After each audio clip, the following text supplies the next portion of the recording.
If everyone could take their seats.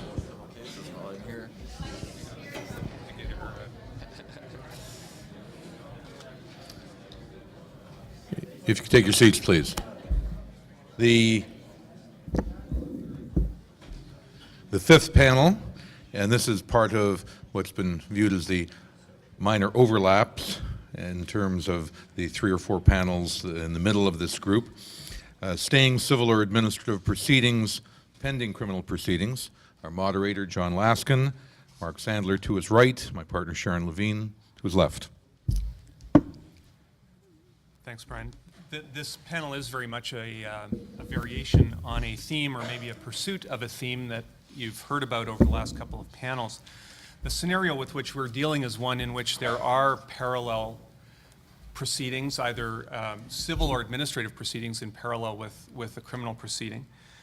The particular issues that we want to address have been touched on to some degree already, but they are the strategic considerations surrounding a stay, the circumstances in which you will want to stay or maybe won't want to stay from the perspective of your client facing criminal proceedings. The question of how you might be able to meet the high threshold for obtaining a stay, and some of the alternatives that might exist if you are unable to meet that threshold. So where we'd like to start is with the question of why, in fact, you might, from the perspective of the criminal client, want a stay of a civil or administrative proceeding. Mark. All right. Before answering that question, I should just say that those of us from the criminal bar have been referred to today as criminal lawyers, and I just want to be clear that we defend criminal lawyers. We're actually lawyers practicing criminal law. Now, I'm going to deal with the issue that John posed. Why might it be strategically important either to obtain a stay or not obtain a stay? First, why might it be important to obtain a stay? One, where the continuation of the civil or administrative proceedings would compel the production of documents or presentation of testimony, including your client's testimony, that would likely be of assistance to the Crown or the police. Why? Because it divulges your defense, or because it enables the police to collect evidence or rebut or undermine one of your defenses. And that topic has been well dealt with in a prior panel, and I don't intend to elaborate upon it, except to say this. I agree with Frank Marrocco that don't get false comfort from Section 13 of the Charter or the implied undertakings rules. For example, if you call a witness other than your client in a civil proceedings, then of course that witness can be extensively cross-examined with very few limitations at a criminal proceeding where I wish to call that person on behalf of the defense. Secondly, if the criminal case, particularly a failure in the criminal case, is likely to determine the civil or administrative result, then it may well inure to the client's benefit simply as a matter of costs to see what happens in the criminal case before the civil or administrative case proceeds. And I know that you'd all agree that it would be better to simply be paying the criminal litigator than paying both the criminal and civil litigator. 3, where there's a substantial prospect of success in the criminal case that is likely to favorably affect the disposition of the civil or administrative case. Now that's a wonderful example. For example, an acquittal in a fraud case may, for practical purposes, determine the result in the law society, parallel discipline proceedings. Notwithstanding the different burden of proof, the bottom line is that the law society may choose not to proceed against your client who has been acquitted in the parallel allegation criminally. 4, where there's a substantial prospect of losing the civil or administrative case, and that might unfavorably affect the disposition of the criminal case. So to take the same example that I previously gave and reversed it, I'd prefer that my client lawyer not be disbarred when he is testifying in his criminal case. Now sometimes I don't want the civil or administrative proceedings to be stayed, and I'm going to give you some examples as to where that's the case. 1, where the prospect for success in administrative proceedings is excellent. That may be likely to induce a more favorable resolution of the criminal proceedings. And that may be the case even though the burden in the criminal case to prove your client's culpability is higher. So to give you an example, I remember a case of a pharmacist who pleaded duress to mitigate his trafficking in morphine before the discipline committee. And the discipline committee agreed with that, and it was an easier case for me to make in the discipline committee than to a somewhat cynical Crown attorney. And having made the case successfully on the discipline side, it had a tremendous impact upon how the parallel trafficking case was disposed of on the criminal side. Or the other example is that in the wrongful dismissal case, you may want your client's employment to be restored when that client is testifying in the criminal case. 2, where a criminal conviction will likely occur, it may be better for the counsel in the disciplinary proceeding, the administrative proceeding, to obtain the very best result for your client there up front, because that may be unlikely to be revisited even after a conviction. And you see this sometimes in the Law Society. I'd prefer that the disciplinary proceeding takes its course, something less than disbarment occurs, and then even if the client is later convicted, the topic will not be revisited before the Law Society in some circumstances. 3, you may want to use the likely adverse results in the civil or administrative proceedings to influence the criminal case. So the example here is that in virtually all cases where those of us who defend professionals for white-collar offenses ask for conditional sentences, in other words, non-jail dispositions, the first thing that we say is that in the civil or the administrative proceeding, this person has already lost their ability to act as a professional, and that is a very significant factor impacting upon the need for specific and general deterrence. And finally, in some circumstances, as a criminal counsel, I want more fulsome disclosure or discovery that might be facilitated through the continuation of parallel civil or administrative proceedings. So generally speaking, I agree with Jane Kelly that we're interested in deferring the civil or administrative proceedings, but there are a number of examples where that is not the case. Thanks, Mark. Let's turn then to the situation where you do want that result. You do want to defer it through a stay. There's been reference made in an earlier panel to the high threshold you have to meet to obtain that result. And just to set the basis for the discussion of the arguments that you might be able to use to obtain a stay, as you probably know, there is no general rule requiring a stay of a civil proceeding just because there are parallel criminal charges arising out of the same facts. And indeed, the basic concerns that Mark expressed, there will be disclosure, your client will have to go in the witness box or testify in discovery. Those have been specifically held not to be good enough in the ordinary course to entitle your client to a stay of a civil proceeding. You have to show something extraordinary by way of prejudice. You have to show something exceptional by way of prejudice.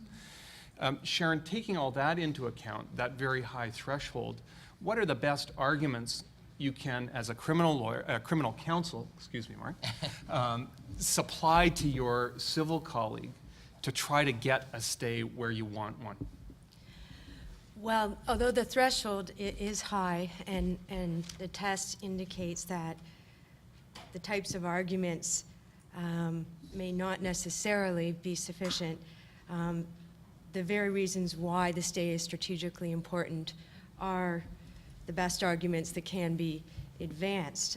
First, and this has been addressed in the previous panels, the potential for disclosure of the nature and details of the defense. It's going to be likely, if not inevitable, that to defend the action or respond in an administrative hearing, you're going to have the client attend for examination for discovery and testify. And this has been addressed in the previous panels, although there are protections, those afforded by Section 5 and Section 13, there remains the concern in terms of the derivative use that may be made of testimony given. And I'll just pause briefly there. This was in the materials in one of the previous panels, but not completely addressed, and that's whether the evidence that's given in the previous proceeding, while it will be prohibited for use for an incriminating purpose in a subsequent proceeding, can investigation be taken by police or the Crown to follow up on that testimony in terms of collecting further evidence which might be admissible at a subsequent proceeding. And it may be wise, if a stay is not obtained, to address that when it arises in the civil proceedings by raising an objection and seeking some sort of protection for derivative use immunity at that time. But returning to the argument to be advanced, which is whether the discovery aspect is sufficient for a stay, what you would want to address is the prejudice that would be caused by the plaintiff obtaining discovery of your client in advance of the criminal proceedings. And there's one case that we've referred to in the materials which provides a good illustration of this. It was a case of a historical sexual assault, and in that allegation, an application for a stay was brought on the basis that the plaintiff's complaint arose from what was called a recovered memory and was historical. And the argument advanced was that if the examination for discovery and trial proceeded in advance of the criminal proceeding, there was a potential that the complainant or plaintiff's testimony would be tainted or contaminated by having heard the accused in the civil action defendant's full version of events in advance, that is, by disclosure of all the details. The plaintiff complainant unconsciously or consciously might then change his or her testimony so as to enhance its credibility by the time of the criminal trial. And in that case, a stay was granted on that basis. Tied to that, and Mark's adverted to this, is the notoriety that may result from an adverse finding in a civil or administrative proceeding that comes to conclusion in an adverse way to the client prior to the criminal proceeding, and the impact that that may have on the fairness of the subsequent criminal trial. Again, while there are some protections that may be taken in terms of applications for a change of venue or challenge for cause, there still may be an atmosphere created which is a negative one, which would impact adversely on the criminal proceedings. Mark wanted to jump in. Yeah, I agree with everything that Sharon said, and I agree with everything that I've said, of course. So, but having said that, I think it's a little bit artificial for us to be talking about this solely in the context of whether a formal stay is obtained or not obtained, because as John said, the threshold is high to obtain a stay. I think it's a little more appropriate to talk about this in the context of whether you want a stay or a more informal deferral of the civil or administrative proceedings, or a speeding up of the criminal proceedings so that the effect is the same, namely that the criminal proceeding is dealt with before the civil or administrative proceedings takes place. So that can happen in a variety of ways. Of course, civil counsel can agree as between the parties that the criminal case will go first, and there may be strategic advantages on both sides for that. Second of all, in the discipline side, what often happens is that there are undertakings that the client provides that satisfy discipline counsel that it's unnecessary to proceed in advance of the criminal case in the public interest so that the criminal proceedings can get priority. And ultimately, criminal counsel have the ability to, within limits, to speed up the process in a way that perhaps may be more difficult given the procedural steps in a civil process. So we do have some capacity to move the case along in the event that we think it's important to prioritize the criminal case.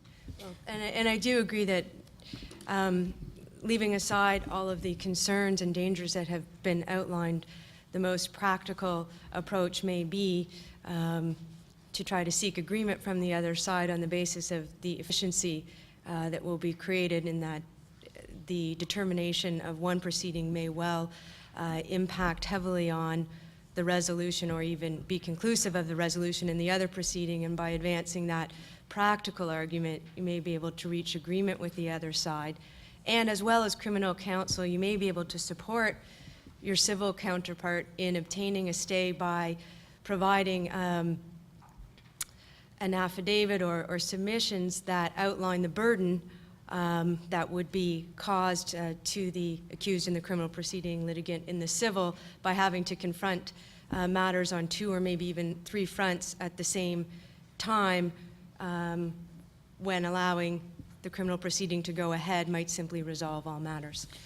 As a civil litigator, as a practical matter, I think the strongest argument you may have in persuading your counterpart to agree to a stay is that somebody else is going to carry the burden of proof. The Crown's going to carry the burden of proof for you, maybe proving your case for you. So why are you putting us through this when the civil case may in effect be over as a result of the civil case may be over as a result of the criminal proceeding. On the administrative side, and this has been touched on, you have other things you can deal with, like undertakings not to practice, conditions you can agree with the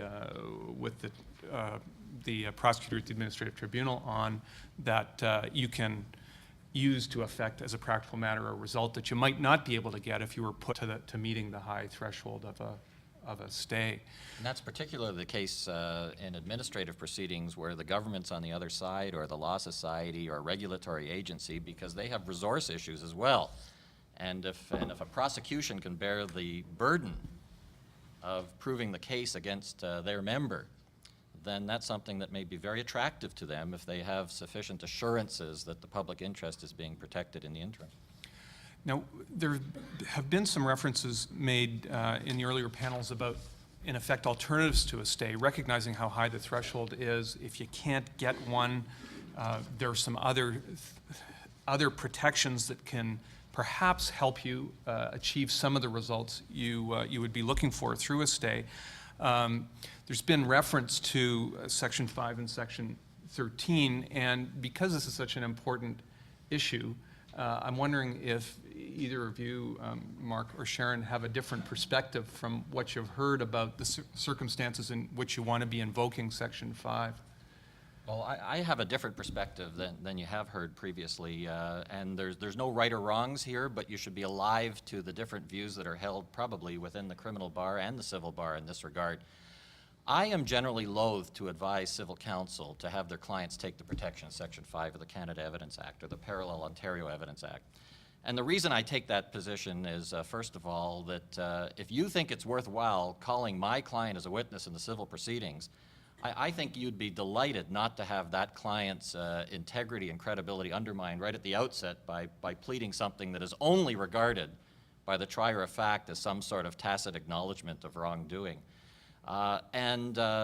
Frankly, if that were the only objection to it, I'd say, well, damn the torpedoes, take the protection, because it is important, but I don't see it as being important anymore. I think that the Noel case has now indicated that for all practical purposes, the protection afforded by Section 13 of the Charter is coextensive with the protection that you're given under the related evidence acts.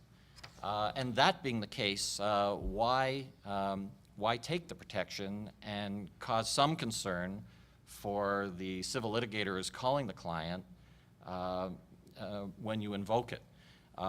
What Noel said, as Todd very eloquently outlined, in essence is that now when evidence is incriminatory, in effect, the court has placed a very heavy burden upon the prosecution to demonstrate that it doesn't even have the potential of being used not only for impeachment but also for incriminating purposes. And it's a threshold that, frankly, the Crown is not going to be able to satisfy in the vast majority of cases.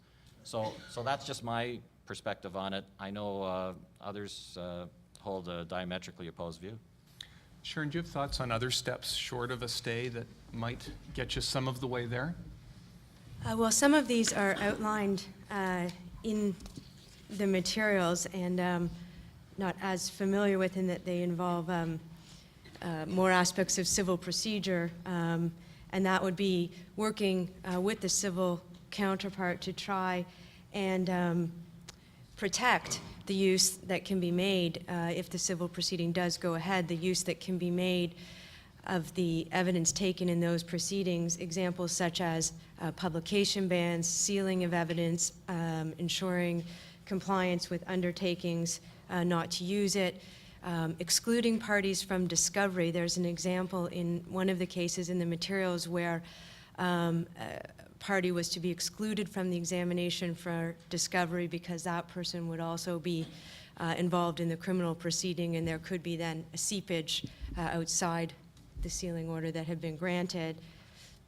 And now that we're into case management, you can certainly try to use the parallels, the timing of steps in the criminal proceeding in your scheduling discussions with case management masters. For example, it may be important to postpone a discovery by a month so that it doesn't interfere with what is happening in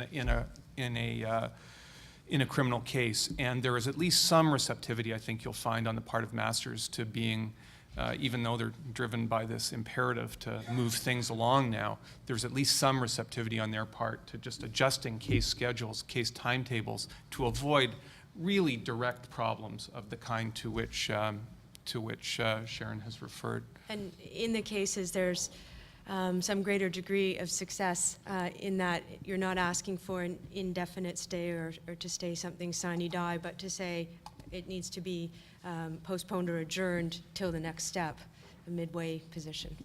Right. Thanks very much. I think our time is up.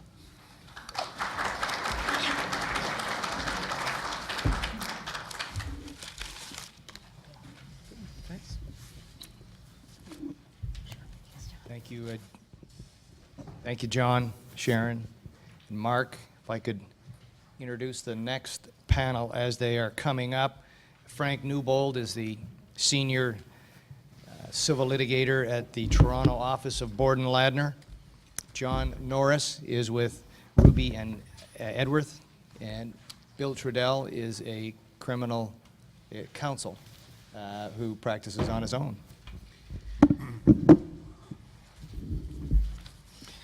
Bill Trudell is one person who I had forgotten if I'd known, spent 3 years at Osler's in his first part of his career, so he's one person who's had some experience in both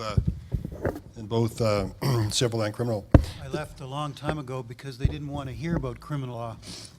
They didn't like the look of your clients sitting in the waiting room, I guess. That was a long time ago. This is a very interesting subject, a subject that most civil litigators don't even think about till after it's over, and it may be too late. And what I'm going to do is pose a couple of different situations and ask our panelists, Bill and John, what the situation would be. And the first one is, it comes out of a regulatory proceeding. A druggist one day is in the pharmacy, and in comes a husband saying, "You gave my wife the wrong prescription when she was pregnant." And we know that because we filled it later at a different drugstore, and it was a different color. And the druggist is taken aback and said, "I don't think so, but you know, that day it was pretty busy. I didn't want to come in. I wasn't feeling very well, but they made me come in and work that day, and I was kind of sick that day." But the wife has tests. They're inconclusive. He's charged. The druggist is charged with conduct unbecoming by the College of Pharmacists. And he decides to settle. He can settle for a short suspension, or he can fight it and face a much longer suspension. He signs an admission admitting that he gave the wrong prescription. He may or may not put in that admission that he wasn't feeling well that day and he was forced to come in. It was very busy in the pharmacy. He gets a short suspension. A little while later, it turns out that the fetus was damaged by the medication. The baby's born, and so the police get involved, and he's charged with criminal negligence.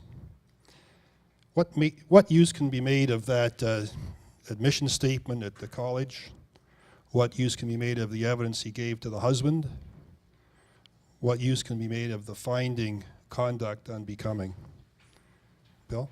Well, I think you have to be very concerned about admissions. You've heard it from other panelists, that admissions that persons make, and we've referred to a couple of cases in our materials, can be used against them. I think that the finding of the college might be on the basis of a different burden. However, your client, if he's going to testify in the criminal proceedings, there may be some difficulty. So this is one of the reasons that when you're representing persons who are facing regulatory hearings, you got to think long-term. So I think there are some initial problems, but there may be some restrictions on the evidentiary use of some of the evidence before the disciplinary hearing. John, what's your take on that? Yes, I would agree. If we break it down into the three parts that Frank has distinguished, first there's the statement that the pharmacist made to the husband, to his customer. That would clearly be admissible in the criminal trial. I'm sure that will have occurred, the statement to the husband will have occurred long before the pharmacist has had any contact with you, and the cat's out of the bag. There's not much we can do about that. It's a statement against interest. It would be admissible in the normal course. Any sort of admission to the college that the pharmacist makes in a resolution of the professional misconduct charge will really depend on how exactly it is framed. There's a case of Gateman, which we'll probably return to again and again in this discussion, which concerns a police officer who was essentially charged with conduct on becoming a police officer in relation to a sexual relationship that he had with a complainant. And in the face of what would appear to be an unequivocal admission to the college of his misconduct, that was found in a subsequent criminal trial not to be, in fact, an admission. The short answer is an admission may well be admissible at the subsequent criminal trial, and so you need to be extremely careful in advising your client about how that should be framed. Finally, the findings of the college, if we imagine that it went right through to a proceeding that was defended by the pharmacist, but ultimately he was unsuccessful, those findings, my argument would be, are not admissible in the criminal trial simply because res judicata would not apply. That the findings of the tribunal are essentially irrelevant to the criminal proceeding, and in addition, the parties are different, the issues are different, and the standard of proof is obviously different as well. Bill, conduct unbecoming for a professional body is a broad charge designed to, quote, protect the public. And conduct unbecoming can be simply you failed to meet the standards of prescribing this particular case the wrong medication, or whatever the particular health profession is, or the legal profession, you failed to give proper advice. Why would that be admissible in a criminal charge on the underlying facts, in this particular case, criminal negligence? Well, you got to remember there's two conduct unbecoming might be conduct outside of the performance of my obligations as a lawyer or a doctor, as opposed to professional misconduct itself, which is perhaps the finding in relation to the practice of my profession. The finding itself of the regulatory board may not, in my respectful submission, be necessarily used in the criminal proceeding, but it has all kinds of optical results that we have to be very careful about. Can I just say this about this day? Picking up on what Mark Sandler said, if there's something we could give to each other as you leave here today, it's adopt a criminal lawyer. Because when a client comes in, a client is looking for immediate gratification. But what you have to do is look at the long-range picture, the total picture, think criminal law. Because if you don't do that, then the advice that you give to get rid of, to end the regulatory hearing, may come back to haunt you at a later point in time. So I think when we're thinking about representing teachers or civil settlements or motor vehicle accidents or regulatory matters of the Securities Commission, doctors, lawyers, chiropractors, we have to think in terms of the long term, not just that initial regulatory or settlement that we make for the purposes of getting on with it. Bill, in the example I gave you, the pharmacist had made some statements that were partly incriminatory, perhaps, but certainly may have been helpful. Didn't want to come in, extremely busy, felt sick, had to leave early because of the illness. What could you do with that in the disciplinary hearing? Are there things that counsel could do that would assist in a later criminal prosecution? Well, I think that it's very important, and following up what Mark Sandler said, and we were talking about this before, I think there are some positive aspects of civil settlements and regulatory findings, and that affect criminal cases later on. And let me give you a couple of examples. I can, if I know or I anticipate that there might be a criminal charge down the line, I may very well start spending all kinds of energy in the disciplinary hearing, calling the medical evidence, calling the psychiatric evidence, trying to get to committee to put a spin on it that it wasn't motivated by greed, or the doctor had a bad day, or he had some health problems or whatever. And then if the committee establishes that or uses that in their finding, later on I may be able to go to Crown Counsel and say, look, this is the evidence that was produced. So what I'm doing is I'm preparing my criminal case through the civil matter. And I think that that's very important. Not only you might not be able to talk the Crown into not proceeding, but you certainly may be able to affect the outcome if you've got all that positive information and your client faces the disciplinary hearing or it settles the civil matter. And you use that by saying, look, a panel has already decided an issue, and at the end of the day, you may very well use positively what appears to be negative in the beginning. But that's why you have to sort of think in the larger picture and maybe consult with criminal counsel if you're not going to be the one that does it later on. And so when you're negotiating the agreed statement that you're going to have your client sign for the discipline committee, you'd want to negotiate in all those things that would help later, and then presumably you want to argue it in front of the panel, try and get them to make the same kind of a finding. Absolutely. The agreed statement, when you do the agreed statement in disciplinary regulatory hearings, you want to make sure that how's that going to read 2 years from now in another potential proceeding? And the same thing, if I could just say, civil settlements. For instance, if you are involved in a civil settlement as a civil litigator, and you come to some agreement with the bank about how much the money the employee is going to pay back, or how much money is going to be paid out in personal injury or whatever, it's not going to bind a court later on in terms of restitution. But if the court decides to order it in a compensation, but what it may very well do is there's going to be victim impact statements later on in a criminal case. There's going to be economic loss. If you've headed that off, then it very, very well may be that the criminal court, decides that issue has been dealt with. So it's very important that you get the settlement agreed to, just like the agreed statement of facts, so that later on you can say it's been settled. And an award, a civil award, of course, bankruptcy may put an end to it.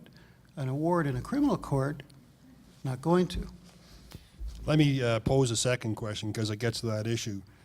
John, take the case of a high-earning stockbroker who one day gets a letter from the secretary who just left him, or the secretary's lawyer, alleging sexual misconduct of some sort, and he's thinking, oh my God, all my expensive clients, if they read this, I'm ruined.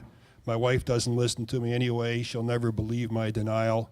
And so he runs off to Chris Paliare to say, what can you do to keep this thing inside the bottle? And Chris negotiates a settlement, and it's a good settlement. It's only $35,000, and it could be far more if it was fought and lost. He ties up the plaintiff with the release, and the plaintiff says, I will not disclose this to anybody unless forced to by law. And Chris's client signs a release saying, I deny liability and do not admit liability, and I'm settling for all these good reasons. I can't afford to fight this. She then ends up in the hands of the police, and charges are laid. What use can be made of that settlement? What use can be made of the release in a criminal charge? I would defer to my civil colleagues about the implications of the failure to comply with the terms of the release on the part of the complainant. But it has happened, and one of the cases that's referred to in the handout that we've prepared, RAJT, deals with exactly that. There was a hockey coach who was facing allegations of sexual misconduct by one of the players on his team. These were, at the time now, historic allegations that spanned a number of years. The coach decided that the wisest course in the face of increasingly aggressive requests from the complainant, but before any action had been launched, was to just settle it. And a one-time payment was made, and the coach thought that would be the end of it. Well, it wasn't, because the police did learn about the charges, and the evidence of the payment was admitted into court. It's a bit unclear whether it was adduced by the Crown or whether it was adduced in defense, because there were a lot of rather suspicious circumstances around the making of the demands for payment. But what the trial judge observed, and this is perhaps not surprising, is in some circumstances, payment of the sum of $55,000 could be construed as an implied admission of guilt, notwithstanding the terms of the release. But the trial judge ultimately acquitted the accused and was not prepared to find the release an implied admission of guilt. And what the trial judge looked to were all of the circumstances under which the settlement was reached. And these are exactly the ones that Frank has pointed to in his hypothetical. Was there a denial of liability there in the release? There was, and yet it still was considered by the trial judge as potentially evidence of guilt. And it was all of the factors, like the potential implications for the person's reputation in the community by fighting out this public civil suit, his impact on his personal life, the cost that would be entailed. These were also factors that were considered in the Gateman case, where the police officer settled, indeed admitted apparently guilt to the Police Services Commission. And that was found not to be an admission either, because there were a number of other factors that drove the decision rather than the I'm going to spring a result. question on you. What if it was part of when the criminal charges came up, the accused had a letter in his file from Chris Paliare at the time of the settlement saying, you could be hit with a huge judgment here. You could be hit easily for $500,000, and I may have to charge you a whole lot of money to defend this. If you can get away from this for $35,000, you'd be a fool not to take it. Could that be used in the criminal charges later? I certainly believe it could be. Obviously, there'd have to be a waiver of privilege, but I think it would be worth it in that circumstance. And in the Gateman case, a lot of evidence of that nature was adduced, that the police officer was turning to a senior officer for whom he had great respect for advice. He was looking to the union representative, who was not a lawyer but who was very experienced in these matters. He looked to his parents, all to get advice about that, and all of that was admitted and relied on by the trial judge in finding that this was not, in fact, an admission of guilt. Can I just respond to Gateman, which is Fletcher Dawson's case, is very interesting, because in Gateman, the Crown Attorney, the police did an investigation, decided that he would not be charged with a criminal offense. Then Mr. Gateman, to get rid of it, went before the Police Services Commission, admitted it. Then the Crown decided, we're going to use this, and criminal charges were laid. And Fletcher creatively argued this. So this is an example of not thinking ahead. He didn't have a lawyer at that time at the Police Services hearing, but this applies to police officers as well as everybody else. Bill, in this criminal charge of sexual assault, let's assume the broker's found guilty, and then the Crown says, well, we need a restitution order here, and Judge, we want $100,000. And the defense says, wait a second, the complainant settled and agreed at $35,000 and agreed that was the end of her claim. And I've paid that $35,000. What business has the court got in, what right does the court have, and what business does the court have in saying, well, you're going to pay another $100? Court, a compensation order in a criminal court is not the same as a civil settlement. It's for different reasons. Cases accept that. Obviously, the fact of a previous settlement, this is what I was talking about earlier, try and sort of get people happy, but the fact of the earlier settlement does not bind the court. I think the law is very clear on that. Compensation order is for something else. There's an element of punishment in it. So it's a factor, but it certainly doesn't foreclose the court from ordering it. So don't tell your client that it does. If I could just add a few comments to that. This issue is dealt by the Ontario Court of Appeal in Devgan, which is also referred to in the materials. And what the court makes clear is that this is an exercise of discretion on the part of the sentencing judge in the criminal proceeding, and that it is exercised in light of the objectives of sentencing. And as we hear so often these days, a number of factors must be taken into account. The existence of a civil settlement is a factor, but it is by no means determinative. If the settlement has been paid in full and no other amount is claimed, well, then that would obviously weigh very heavily against any further order by the criminal court. But if it's perhaps only paid in part, the criminal court could make an order for compensation in the full amount claimed and simply leave it to the civil court to deal with any accounting of the funds. There are also issues around whether the amount of the loss is readily calculable or not. If it is, then the criminal court will be more inclined to make the order. If it is not, it will likely defer to the civil court where evidence can be tendered and tested. And finally, the existence of an ongoing civil proceeding is not a bar either to the ordering of compensation under the criminal code. And so there may be a well-developed civil case that's moving its way forward. The criminal case suddenly crosses its path, and the complainants or the plaintiffs now have exactly what they've asked for. The argument will likely fail if the criminal counsel tries to make it of saying, well, let's just let the civil proceeding run its course. It's my own experience that that argument will fail. And so in advising clients around the implications of civil settlements, you really need to be aware of the powers to order compensation under the criminal code. Do criminal courts order compensation orders for things like sexual assault or non-financial damage? Well, in a victim impact statement, there's an issue of there's a section that a victim can talk about the economic costs. So it's discretionary, but could be there. This day, really, if I could just say, is a real kind of example of, as lawyers, what we want is control over our case, and that's what the client wants. And so, and the secret of control is communication, and none of us have all the answers. So if we walk away from this meeting today realizing that we should be communicating with each other on the intricate issues that affect both our types of practices, I think we'll really benefit. We got to think of the bigger picture, because there's no short answers. Criminal Lawyers Association in this province, I mean, to plug it, there's a newsletter that's not very expensive, gives you lots of information, and there's a National Association of Criminal Defense Lawyers. I mean, we're out there right across the country, as we know you are. And we all need someone from that other discipline to bounce the big issues off of. There's touting and soliciting, if I've ever heard it. That's Thanks, right. Bill. Thanks, John.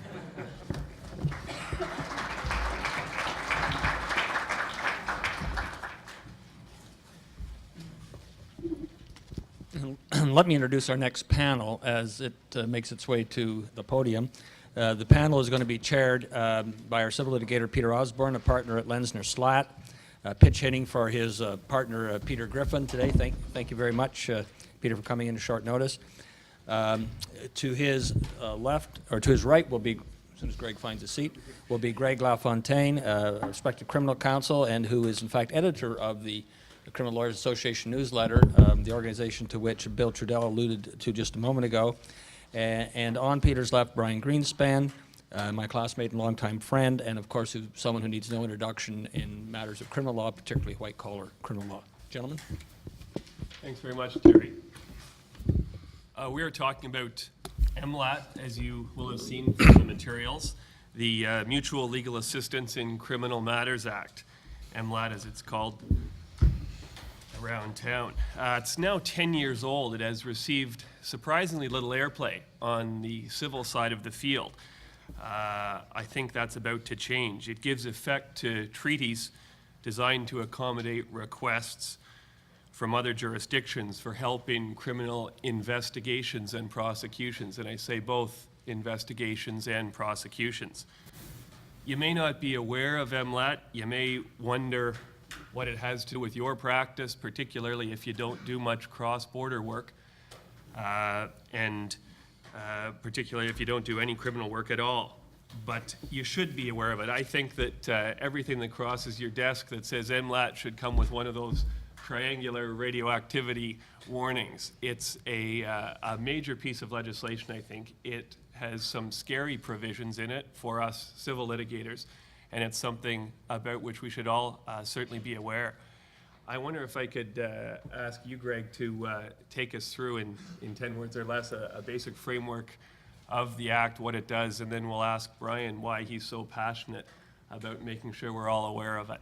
Well, I might need 11 words, but in terms of what it does for the police and prosecution, is it provides a mechanism by which the prosecution, say in the United States, can get access to evidence that is here in Canada, which before AMLAT might have posed some difficulties. It allows a mechanism by which the U.S. authorities, again to use that example, can come effectively before a Canadian judge through the procedures that they'll have to follow, and get a search warrant permitting a search and seizure at a location in Canada, which is really one of the major and important aspects of the legislation.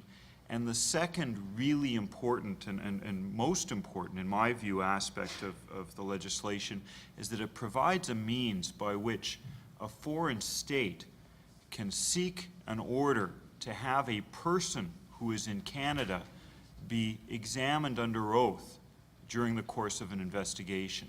And that is absolutely astonishing stuff, in the sense that this is at the pretrial investigatory stage.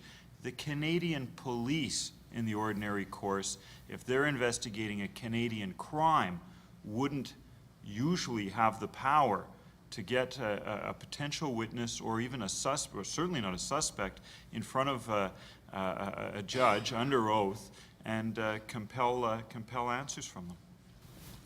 Just to be clear on that, do charges have to be laid in the other jurisdictions? No, absolutely not. And the legislation, really for the most part, contemplates it's being used during the investigatory stage. So it's this is an investigatory tool. Compulsion to testify during the course of an investigation. That's what's really novel about this legislation. And to go back to the search warrant aspect of it, the search warrant that can be obtained by way of this legislation, just to show you how related it is to the investigatory stage, doesn't necessarily have to be for evidence of the commission of an offense, as a traditional search warrant would be. It can also be for information as to the whereabouts of an individual. In other words, we want to execute a search warrant to help us ferret out our suspect here in Canada. That's also very novel about this legislation. I should point out, by the way, that Greg wrote the paper for this panel, so thanks go out to him for doing that. Brian? Greg used the word novel, I used the word insidious, and that's what this piece of legislation is in many ways. It exposes Canadians and exposes your client to intrusions that wouldn't be tolerated at domestic law. But for some reason, we've delegated to foreign authority the right to do things that domestic authority doesn't have the right to do. More frequently, we're dealing with the United States, but very often we as well deal with the United Kingdom. And they have a little office that investigates commercial crime in England called the Serious Fraud Office. It almost is a Monty Python type of title. I keep hoping that my client's charged by the not-so-serious fraud office. But in the meantime, that little group have been very, very active, and if you take a look at the case law, much of the case law relating to it emerges from UK investigations, the Ramsden case, and that led as well to a spin-off case in terms of witnesses called Rinnock. And what you have to be able to do immediately, as soon as you see the word MLAT, as soon as you know that foreign authority is investigating in Canada and without charges in the foreign jurisdiction, is you have to place your client in the best possible position to be protected. Because you have to understand that the initial order, the initial gathering order, if it's a search warrant, gathering the evidence or compelling the testimony, that order is made ex parte. But obviously, you're going to know as soon as the search warrant's executed or as soon as the client receives notice that they're to appear at a certain time and place to be examined under oath, you're going to know of the existence of the MLAT. You then know that there's a Superior Court judge that issued the order ex parte. And one of the important aspects of the entire legislation is there is some opportunity to give your client some protection. And the protection really lies in use and derivative use immunity. And there are cases that clearly demonstrate that, particularly in relation to your client as witness, if your client is identified as a potential witness, not as a potential target, that they're clearly entitled to use and derivative use immunity. And that arises from non-MLAT cases such as Branch in the Supreme Court of Canada, but that's translated into that type of immunity in the case of Rinnick. The potential target is even more problematic because although you're going to get use and derivative use immunity because until that point they're there as a witness in relation to a foreign investigation, if they're a potential target, you want to try to go farther than simply use and derivative use immunity. You want to see whether you can get transactional immunity, some form of prosecutorial immunity. And that right now is a very soft area of the law. It really hasn't been developed. There is now one case, and a recent case, that arises from an abuse, really, by the Serious Fraud Office in a case of the UK in Duluth. Very recently, Justice McWatt imposed a condition on the sending order of prosecutorial immunity because initially they had come to Canada, offered prosecutorial immunity. The witness stroke target had cooperated in their investigation quite extensively, and then as they further investigated, they decided to change their mind. And in changing their mind, what Justice McWatt imposed, and there is the gathering order, and then there is under the legislation the sending order. And you can be there to try to impose conditions on the sending order before that information gets out there back in a usable form to the foreign jurisdiction. You can apply to the Superior Court judge, particularly the one familiar with the order, who's been dealing with the order and who granted the order, to place conditions on sending that information to the foreign state. And if the foreign state's been abusive, can be an attempt to place whatever conditions ought to apply to that sending to that particular situation. I think those sending orders are a real area of potential concern. And Brian's right, you certainly want to get involved in the hearing after the search warrant's been executed to see if you can't put some conditions on the transfer of evidence to the other jurisdiction. Greg, there are sending orders provided for in the Act for evidence gathering orders, a subpoena to your witness. Can you impose conditions or ask a judge to impose conditions on those as well? You can there as well, but in the evidence gathering phase, really where you have to be most active is once you get the equivalent of the subpoena, getting back in front of your Superior Court judge at that point in time and speaking to the other parties and trying to work out some conditions in advance of your clients having to get into the box and starting to answer the questions. You want to know in advance that you've got the immunity that's going to be so important. And it's not clear from the statute that there is a hearing before the sending order is made on the evidence gathering orders. Is that right? That's absolutely right. But I mean, get back there and ask for conditions. On the evidence gathering orders, the subpoena essentially, my clients here in Canada, we're in the middle of civil proceedings here. There may be a criminal prosecution pending in Canada as well. We're on the receiving end of one of these subpoenas. Brian, what do I do? What advice can I give him? It's in relation to a U.S. prosecution. Can he plead the Fifth Amendment? Does U.S. law apply as it would if he were testifying in the States? What about his charter right, Section 13? How can I protect him and limit the evidence he's got to give? It's reasonably confusing. To some extent, Canadian law applies, but only to a limited extent. It applies with respect to claims of privilege. So you can assert privilege claims that are Canadian claims in relation to that interrogation under oath. You can't assert, or you have clearly, sort of, although it really is irrelevant, you have a Section 13 protection as well under the Charter, so it's not going to be used in Canada in relation to subsequent proceedings.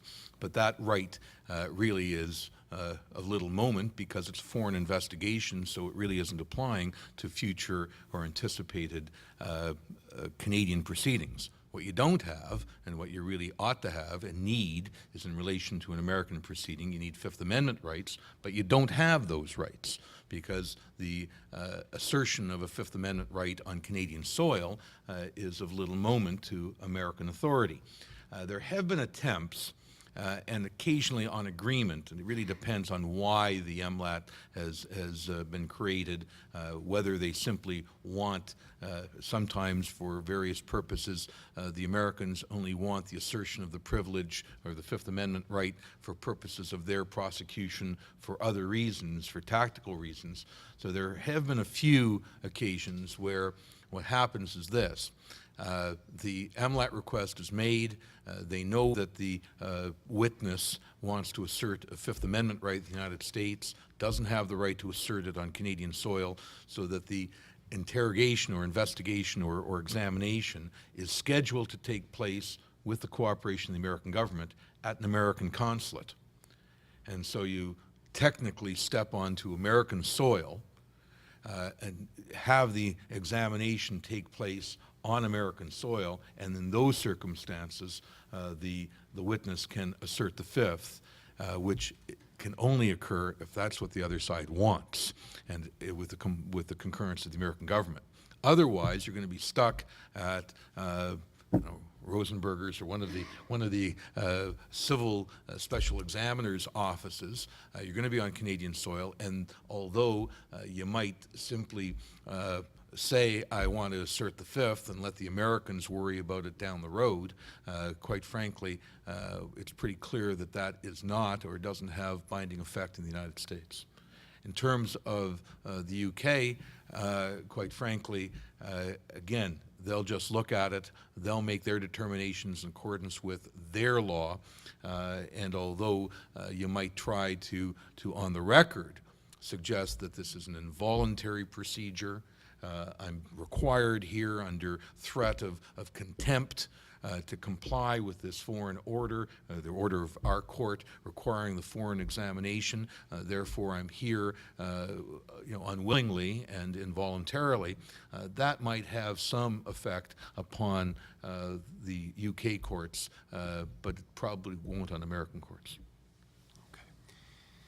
And if my client is not just a witness in the foreign investigation, but perhaps a suspect, I take it from what you're saying, my right to remain silent is out the window for the purposes of this examination? I think for the purpose of the examination, it's almost completely abrogated, and its use is not clearly, it's protected in terms of Canada, but in terms of the foreign jurisdiction, it's really very much at risk. Clearly, as has been mentioned, Noel would protect it in Canada, on top of Section 13 of the Charter, protecting it in Canada, but in terms of its foreign use, it's very, very problematic. Greg, what about the back end of it, if you will, or the loop right around the evidence coming back into Canada? I'm involved in a civil proceeding here. I understand that 2 or 3 witnesses who are key witnesses in my civil case have given testimony pursuant to MLAT. Can I get hold of that evidence given to UK authorities, US authorities? Can I use it in any way? Is it admissible in Canadian proceedings? The witnesses testified in the UK pursuant to an MLAT, and can you get your hands on it? Likely not. Likely the conditions will be in existence that restrict the use of. The bottom line is you have to look at the particular order and you have to look at the conditions that have been placed on the taking of the evidence. a very standard condition imposed, and one that judges are now reasonably familiar with, is that the use to be made of it is to be limited to the objective of the investigation for which the MLAT was granted. Exactly, and that's why I started with likely. But at the end of the day, it's relatively standard. But you have to look at the order that's been made and read its terms carefully. All right. And is my response to an MLAT request from my client any different depending upon whether civil proceedings are already commenced in Canada or whether they're just anticipated? Do I have any additional rights or concerns subject, apart from obviously litigation privilege and things like that? Do I respond any differently? Well, the privileges, just to get to the privileges, I mean, again, if you're testifying in Canada, your client is testifying as a witness in Canada, answering questions, say, from the United States or the United Kingdom.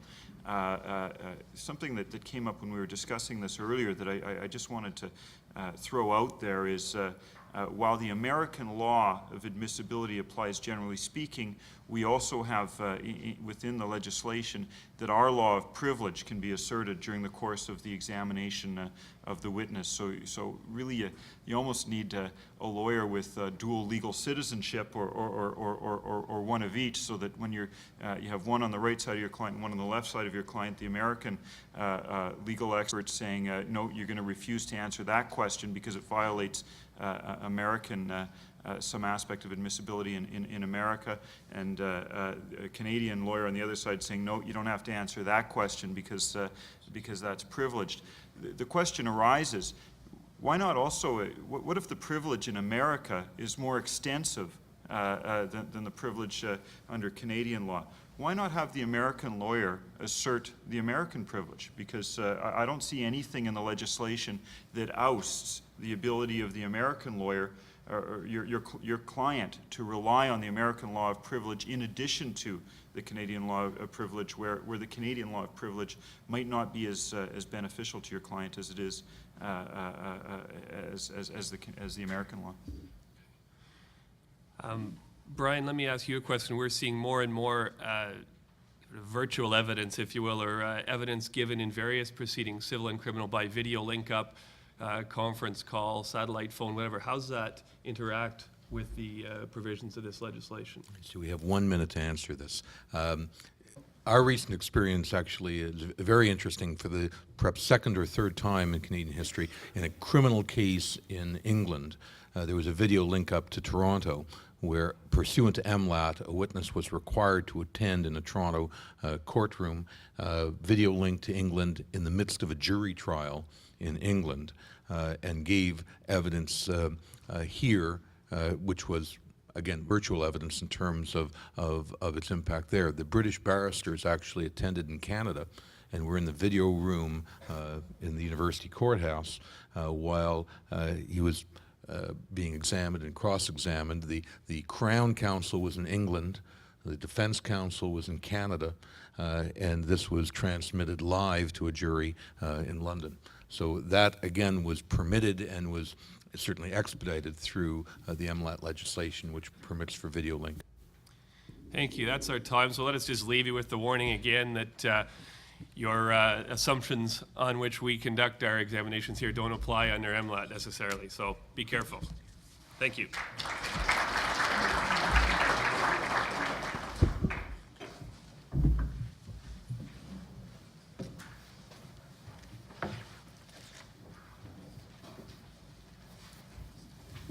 Next panel, what civil litigators should learn from the law of evidence in criminal cases.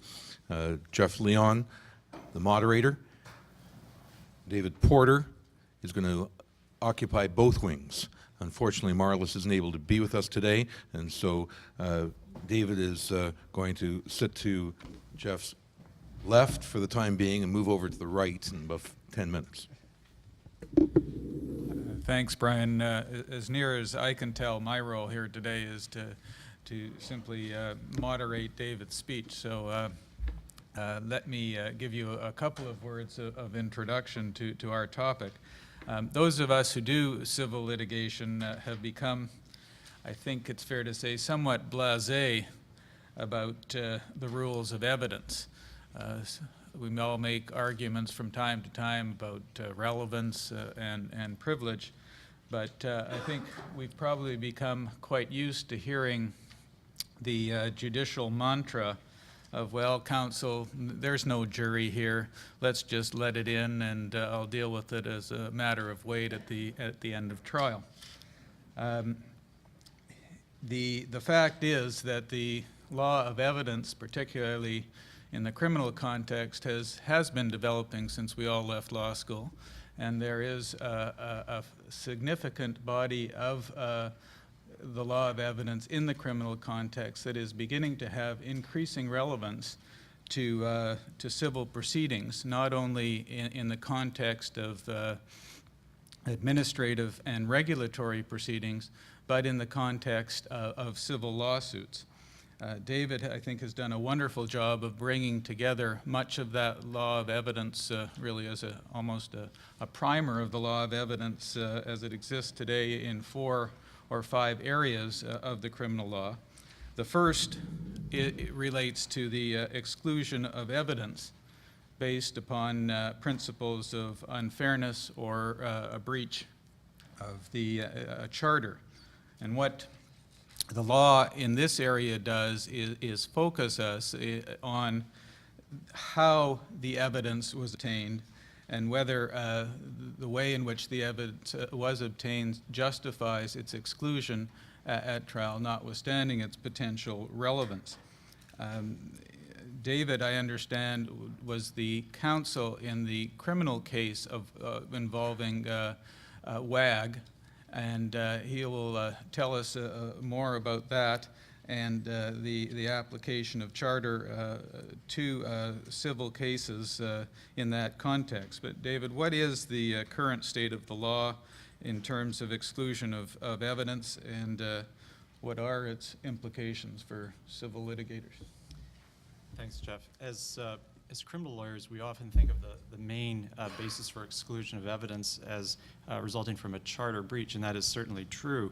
But the first place to start in seeking to exclude evidence is not necessarily under the charter, but to consider the application of the principle established in the case of Harrer, that a trial judge has the discretion at common law to exclude evidence that would, if admitted, undermine a fair trial. And it's clear that this is a power that the trial judge has at common law, and it does not require a charter breach for the judge to be able to use that power of exclusion.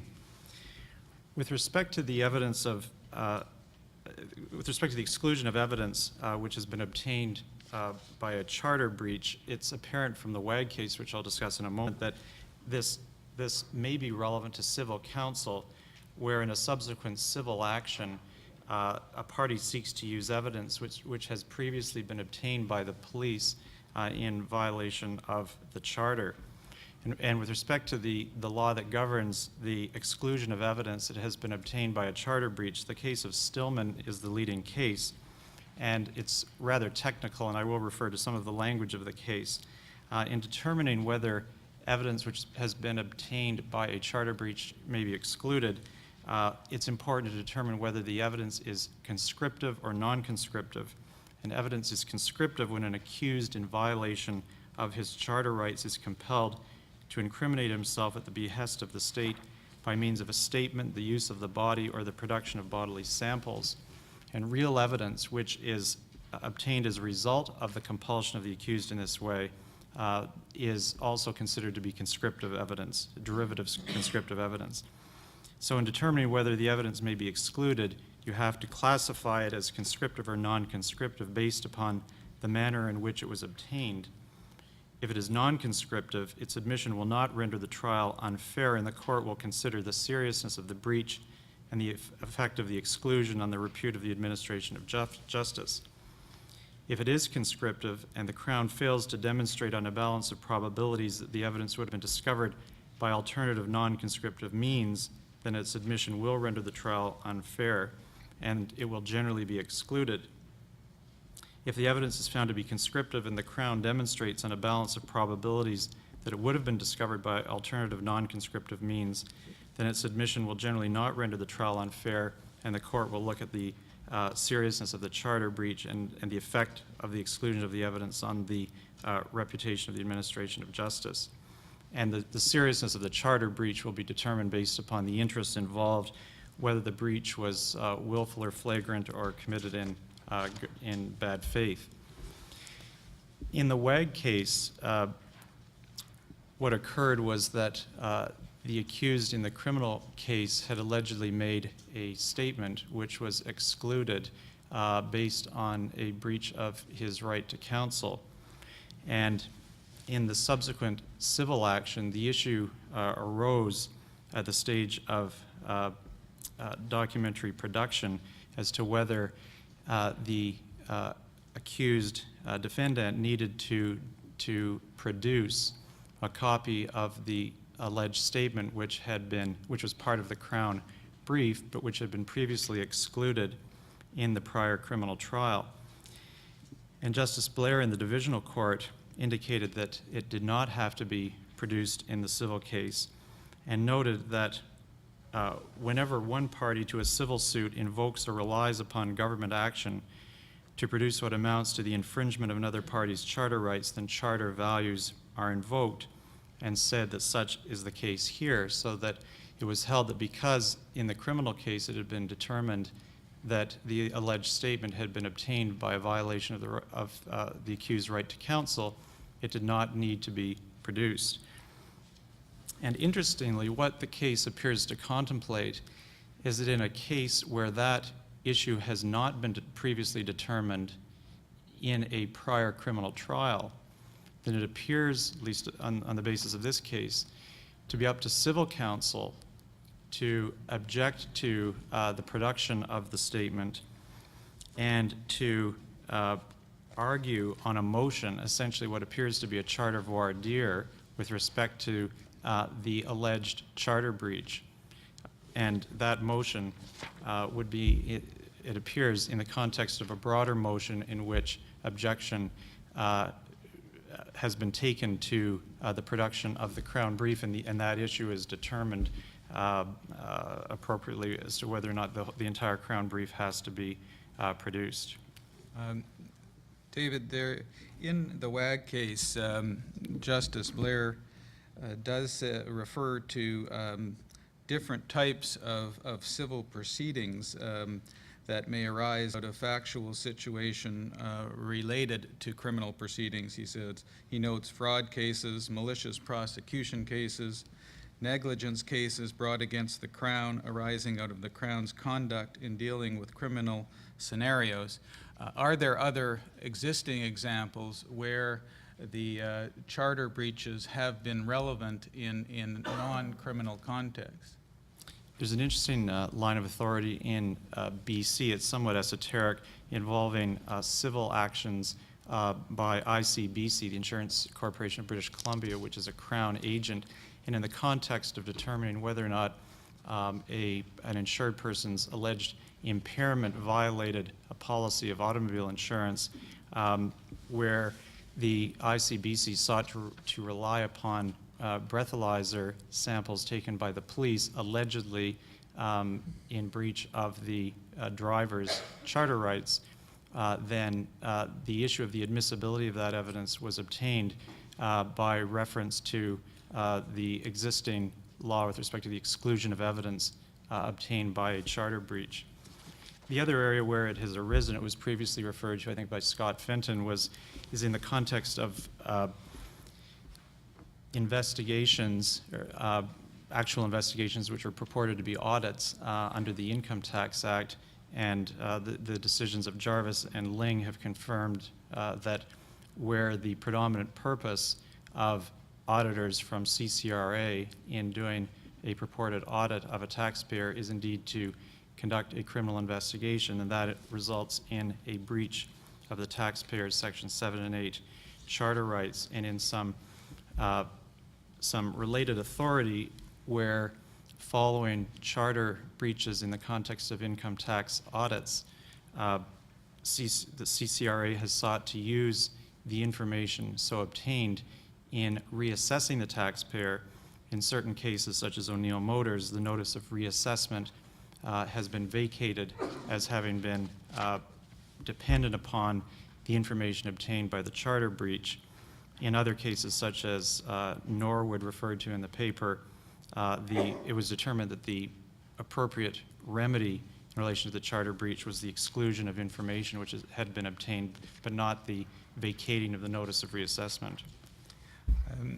There is a line of civil cases well established that that is held that evidence can be excluded in a civil proceeding if its prejudicial effect is so great that it outweighs its probative value, and that comes up, it has come up in situations of jury trials where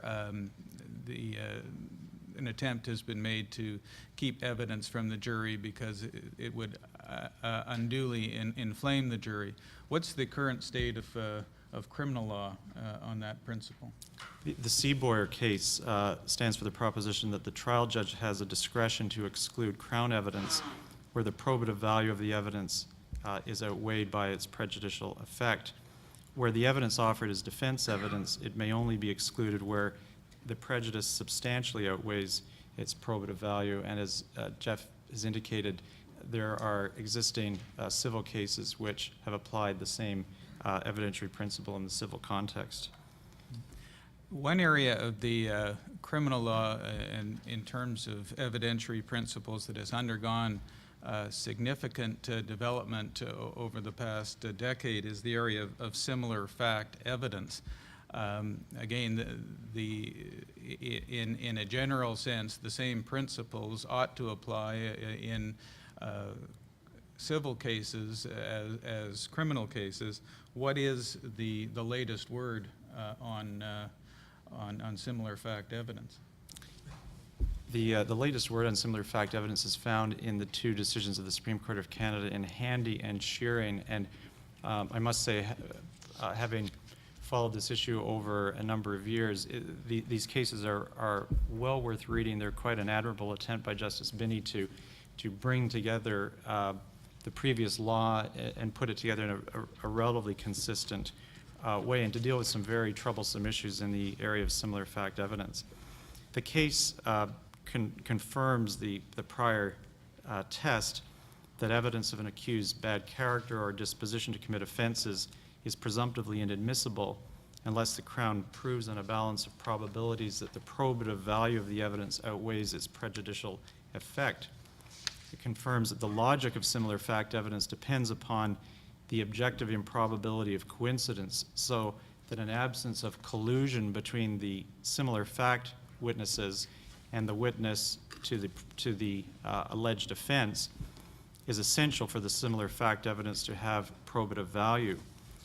And where there is some evidence of actual collusion between the similar fact witnesses and the witnesses to the alleged offense, the Crown must satisfy the judge on a balance of probabilities that the evidence is not tainted with collusion, and if it cannot, then the probative value of the evidence cannot be greater than its prejudicial effect. The relevance of the similar fact evidence to it must be relevant to another issue beyond the propensity of the accused person to commit offenses or act inappropriately. And interestingly, the judge is required to act as a gatekeeper by determining on a preliminary basis whether or not the proffered similar fact evidence is reasonably capable of belief in deciding whether or not its probative value outweighs its prejudicial effect. Another area that criminal and civil law share principles on is the principles related to the admissibility of expert evidence. I think both in criminal context and civil context, concern has been expressed with the overuse of experts, the attempt to cause or to use junk science to put into evidence matters that really have no basis in science. In the civil context, we've become familiar with the Daubert line of cases. What's the current state of the criminal law relating to experts? Mohan is still the leading case, and it has been followed in the Supreme Court of Canada's decision in DD. So the basic requirement of Mohan for the admission of expert evidence is relevance, the necessity in assisting the trier of fact, the absence of an exclusionary rule, and a properly qualified expert. And I think it's fair to say that generally the drift of cases following Mohan has been to make it more difficult to have junk science admitted, and of course the same principle applies to proffered expert evidence, that if the prejudicial effect is greater than the probative value of the evidence, then it may be excluded on that basis.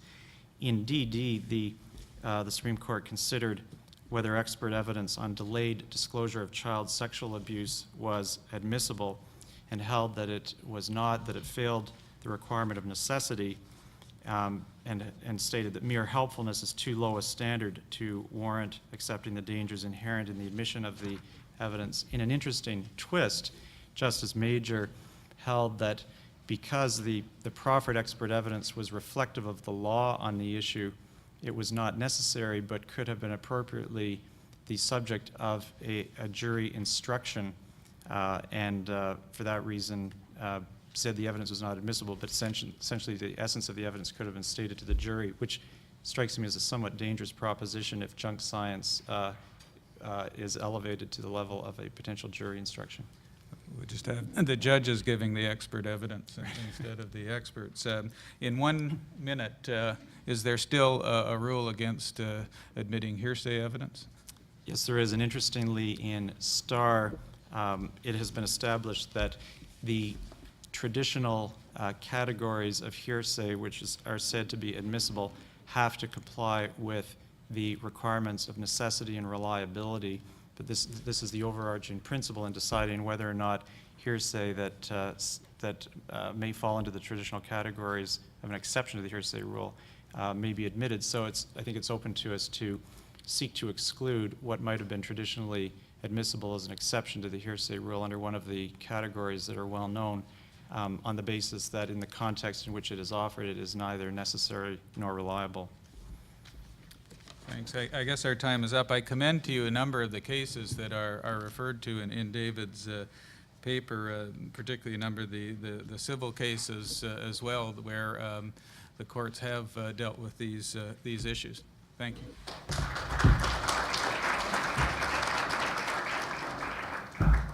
Thanks, Jeff and David. It was an excellent paper. For our final panel, we have my co-chair, chairing the panel, Terry O'Sullivan, former president of the Advocate Society and partner in Lax, O'Sullivan and Scott, the firm that sends out the best Christmas cards in the city.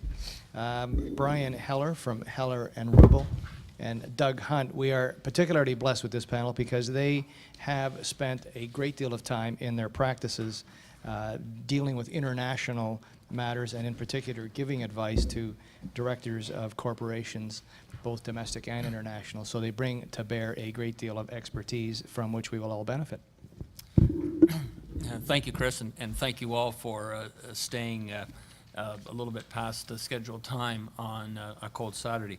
To cut right to the chase, let me start, Doug, by positing a fact situation to you.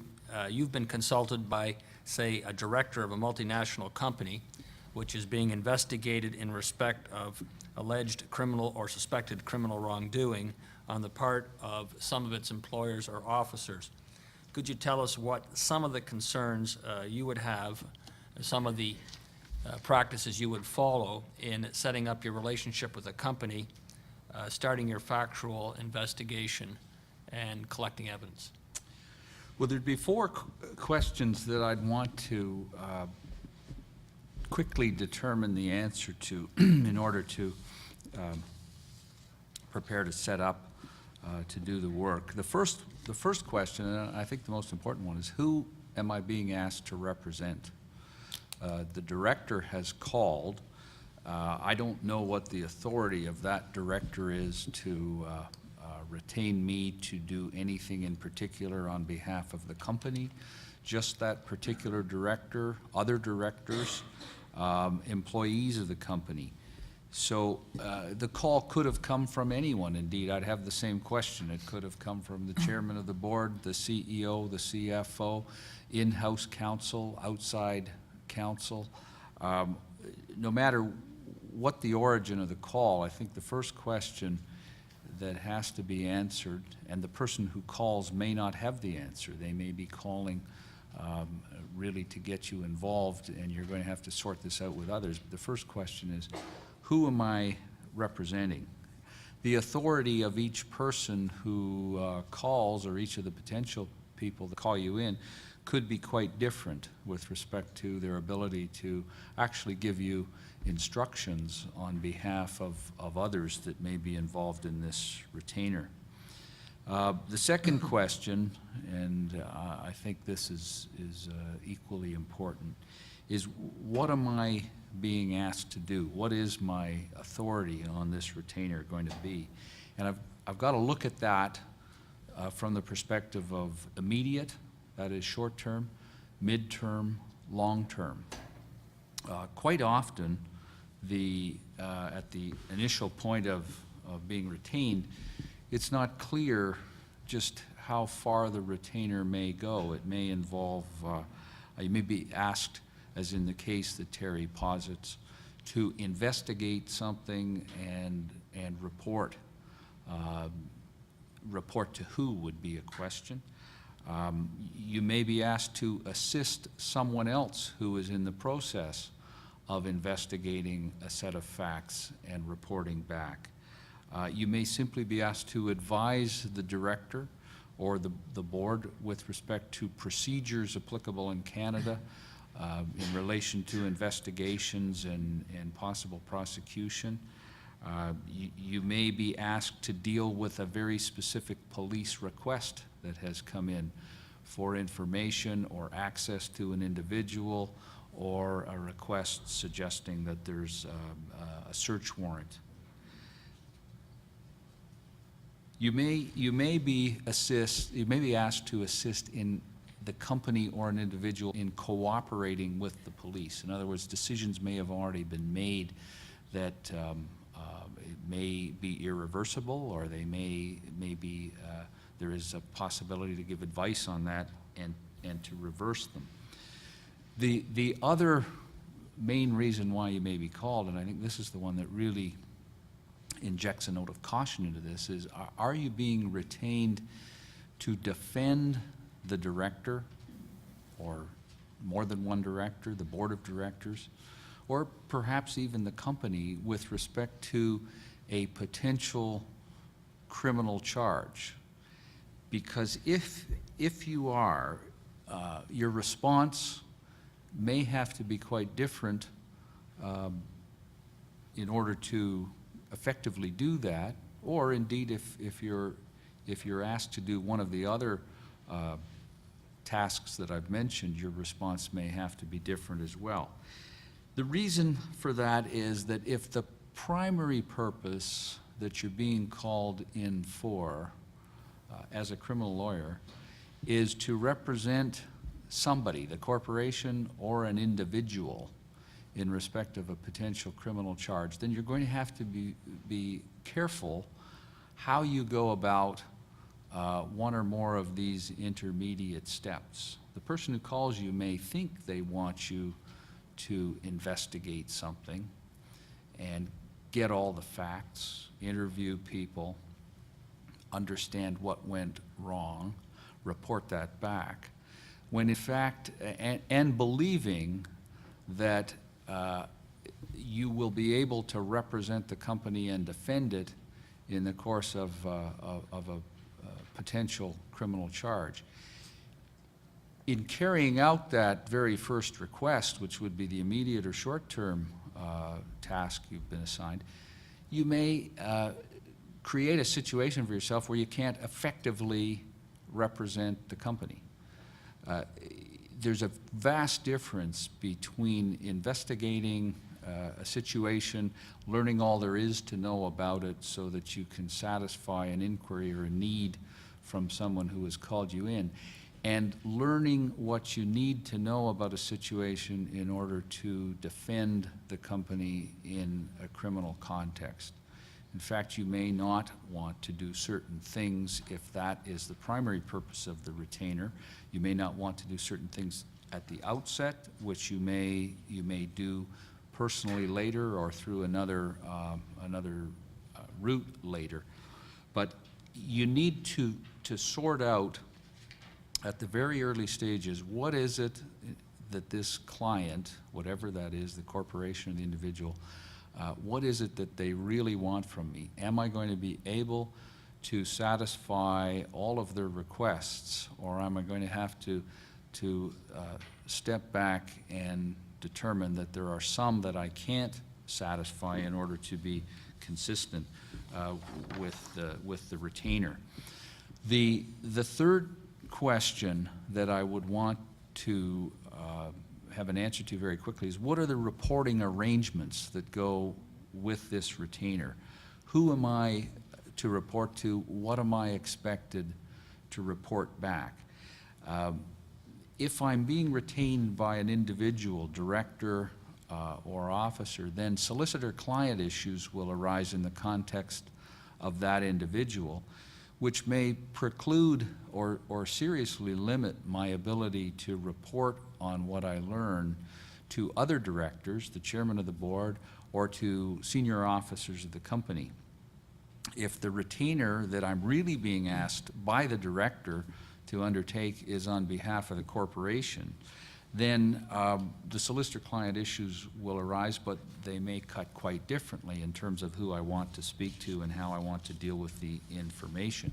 I think generally, if you're being called in by a director who is doing so with the advice of in-house counsel, the chances are that defining these issues and sorting them out are going to be left up to you.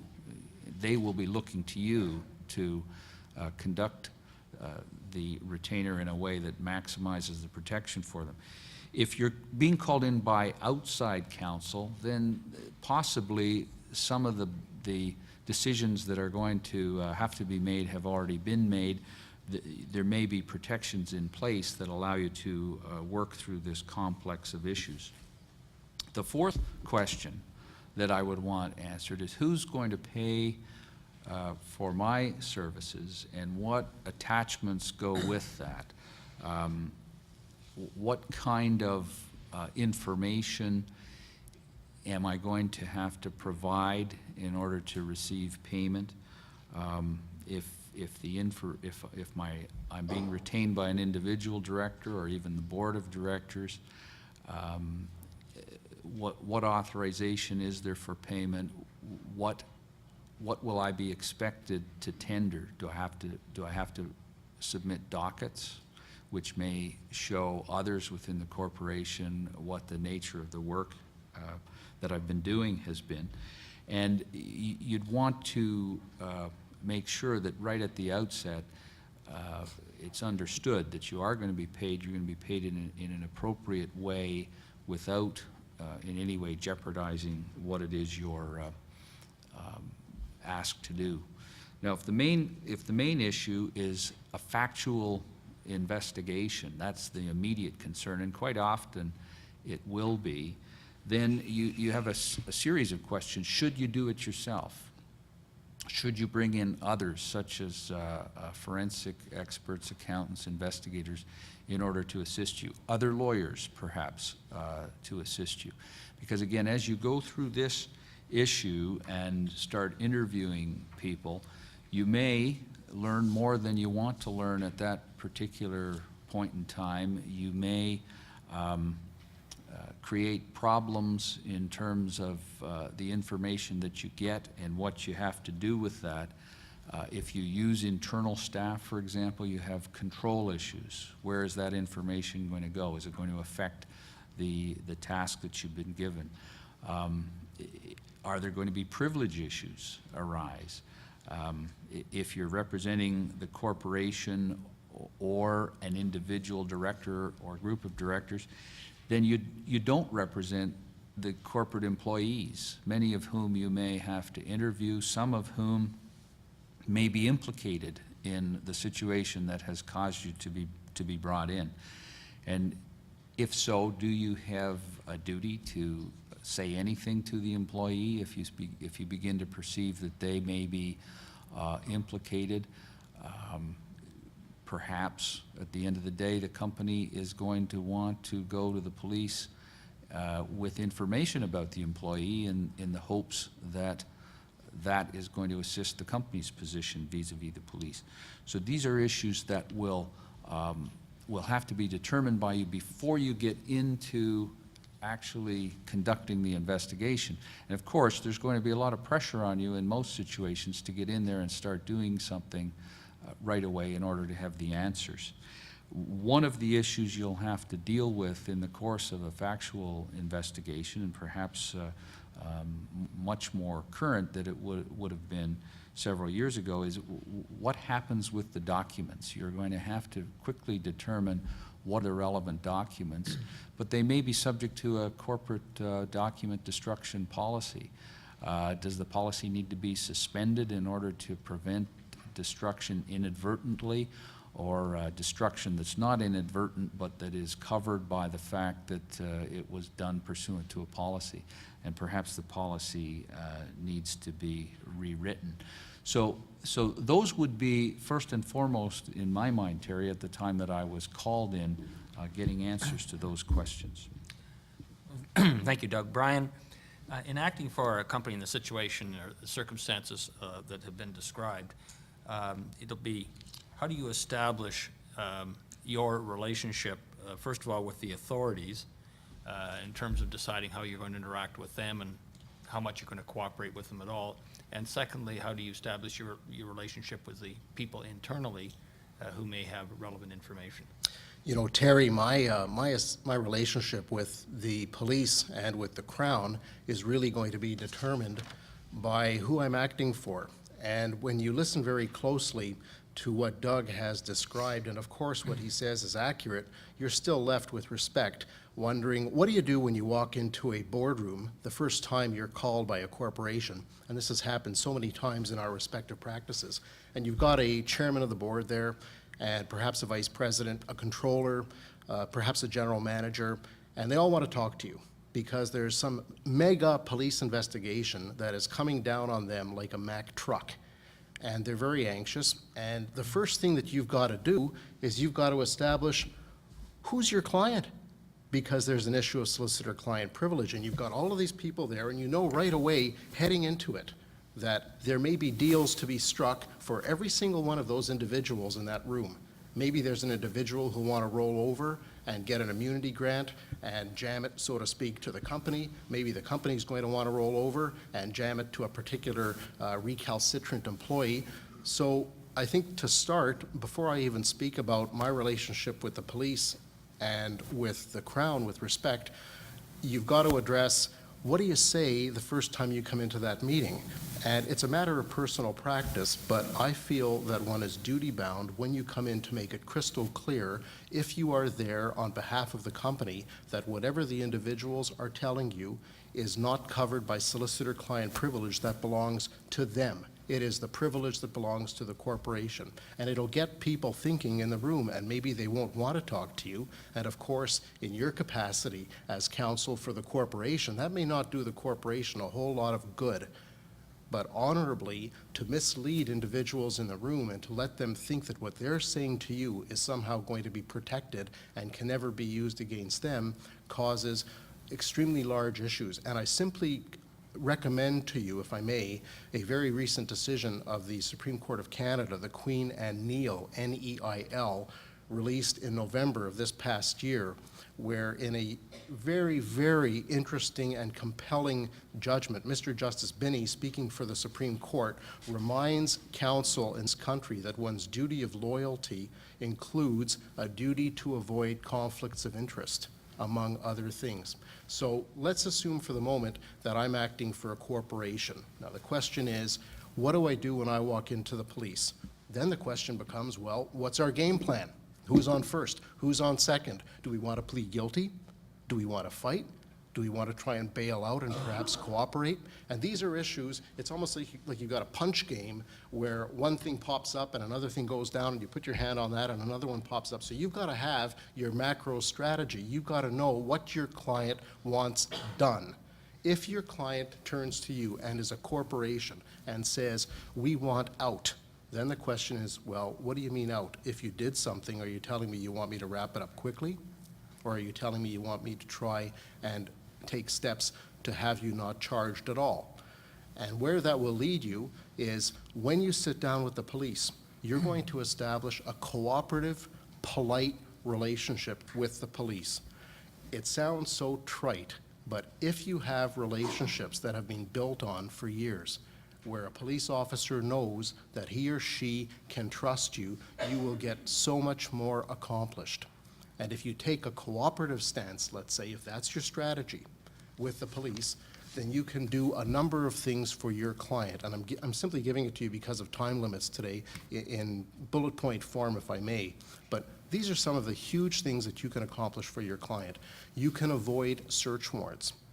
If your client is a potential target, and you know that a search warrant is inevitable, and if after discussion with your clients you decide we'll take a pass on any potential Section 8 unreasonable search and seizure argument, we'd rather control the press, we'd rather not have a ton of police officers pouring into this department or this building and be seen to be executing a search warrant, then you can come to an agreement with the authorities that you'll simply hand over the documents.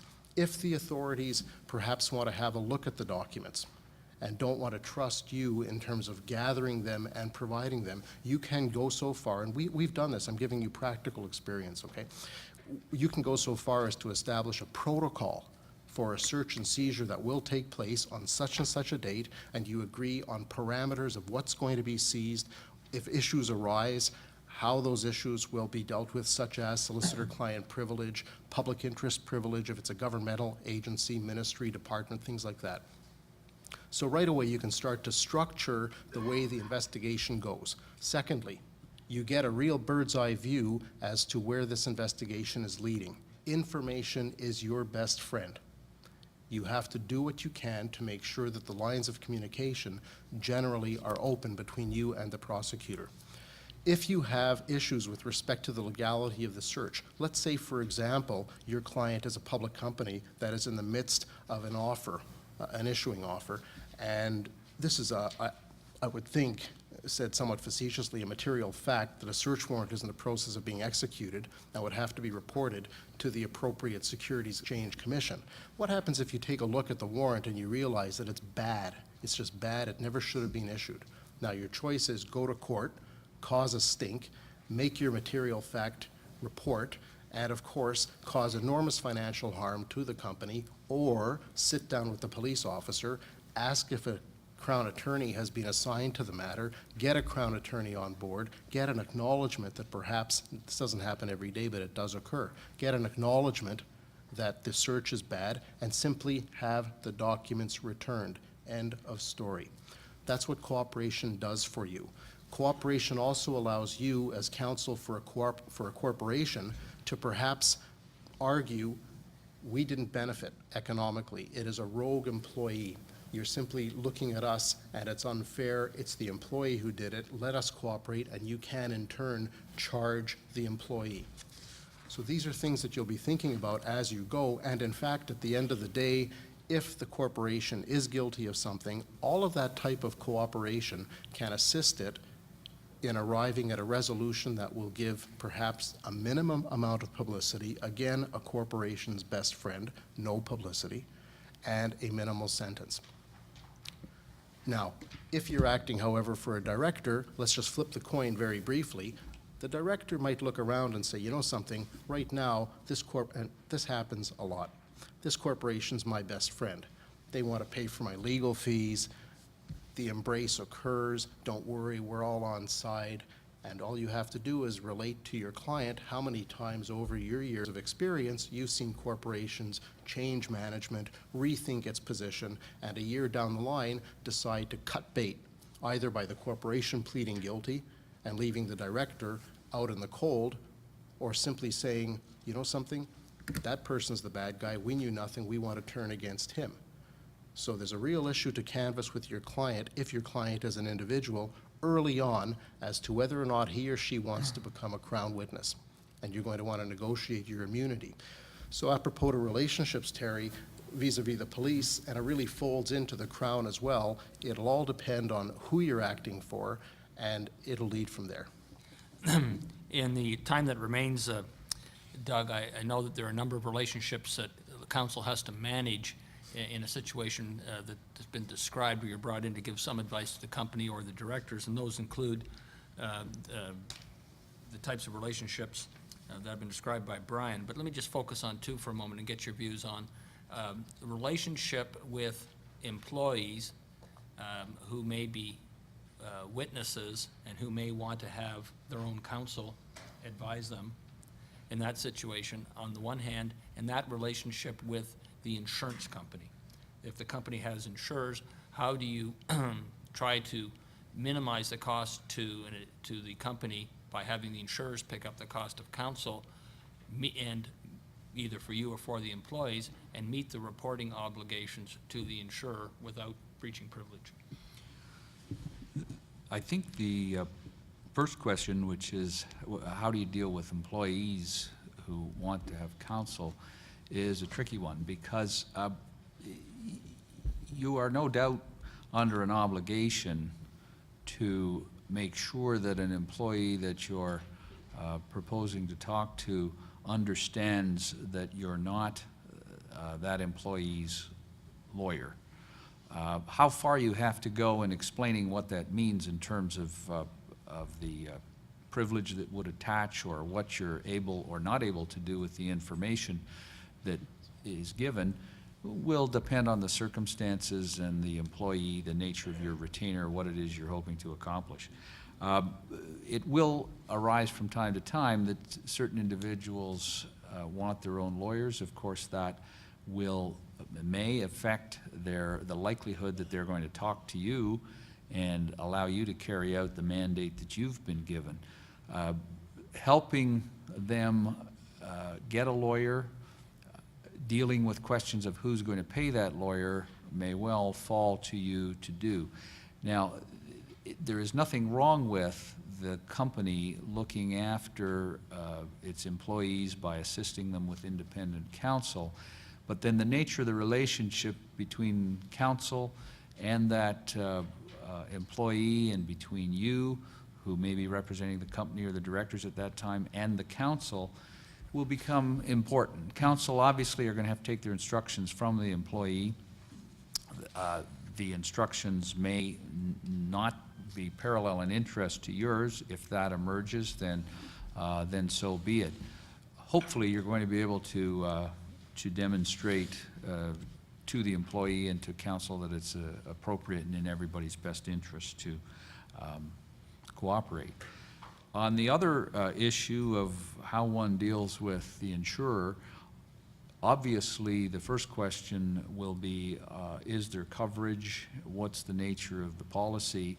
And then I think it's important, if there has to be interaction between the lawyer for the insurer and the company, that these lines that have been set up with respect to privilege are managed as well as possible, ensuring that information that the insurer needs is presented in a way that isn't going to directly violate any of the privileges. It's not an easy task, and is one that's going to have to be managed very carefully by yourself and by the lawyer for the insurer. Thanks, Doug. My co-chair is up on his feet, but there's one point that Brian wanted to make with respect to the possible retention of U.S. counsel, and in the interest of giving them each 2 cracks at the microphone, we'll close on this this point. There was a lot we prepared that just can't be covered. Come back for the sequel next year, if you will. But the most important thing I want to leave you with at this stage is if independent counsel has to be selected for co-accused, be sure that you know the team that you're selecting. Make sure that egos don't get in the way. Make sure that all of the lawyers can work well together and that all lawyers are well respected by the Crown Attorney. Too often, when we've got a group of lawyers, we see egos chafe at the Crown, and we see potential deals either go south or become jeopardized because the lawyers just don't work well with the Crown. So the team has to work. Thank you very much for your patience.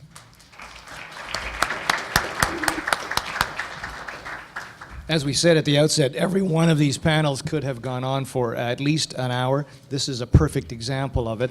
But hopefully we have provided you with enough information over the course of the day to give you a sense of what it is that civil litigators ought to know about criminal law. I want to thank all of the participants who gave up their Saturdays and their time to prepare the papers. It really was a superb group, and on behalf of my co-chairs, I know we are grateful to them for their cooperation from the outset in putting this program together. Thank you. Hope you enjoyed the day.